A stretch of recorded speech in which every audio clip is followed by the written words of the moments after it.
Growing up in the 70s and 80s, I was never racist. I grew up in Alabama in a small town called Opelika, and my mother was an American Indian, and so she had experienced discrimination, and I'm sure some of that came down to me, but none of my friends who were all white, who had both white parents, none of them were racist either. I mean, sometimes there were jokes made about race, but black people made those kinds of jokes too amongst themselves. But there was no hatred, no anger, and we had a rec center we all went to in middle school. There were just a couple of blacks that went there, but they were welcome and fine, and they were our friends, and they hung out with us at school because they were in our classes. A lot of the black kids were in the lower classes. Why? We need to look into that. But we were not racist people. And I didn't ever have a racist thought, and would try very hard to welcome black people if they were in an area where they didn't usually frequent, and tried to do the things necessary because we were taught that. And we had, soul music, the OJs, and funk with Rick James. I mean, we were very into black culture, and it was a positive, wonderful, uplifting thing with songs about love and caring. And, we embraced all of that.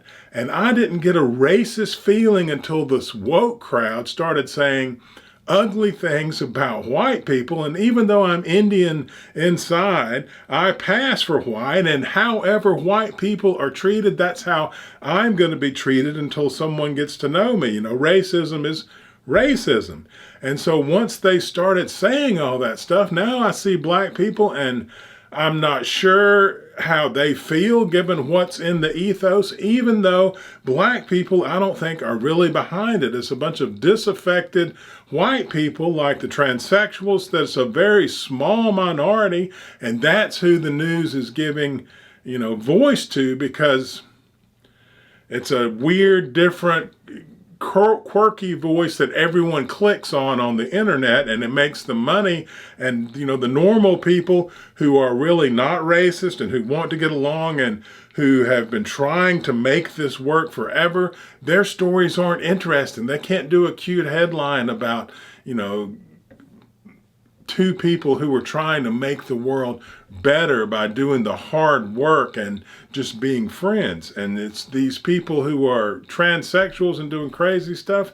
That's who gets the clicks, and that's who makes the money. And so all of this, white people suck thing is getting a huge amplification. It's coming to me, and I'm like, okay, if black people feel that way, then I have to fight back. You can't be attacked like that and not come back with something, or you'll get run over. And so when I see black people, as unjust as it is, somehow, or for some reason, all that stuff's in my mind, and I still have this attitude that's really undeserved. And the days when I can remember that all that woke stuff is a bunch of junk, and these black guys and girls are people, and I can talk to them like I used to, oh, it feels so much better. We need to move this stuff out of the way and get back to the hard work of trying to live together as different races. And it is. It's hard work. There's no magic answer, and we've always known that.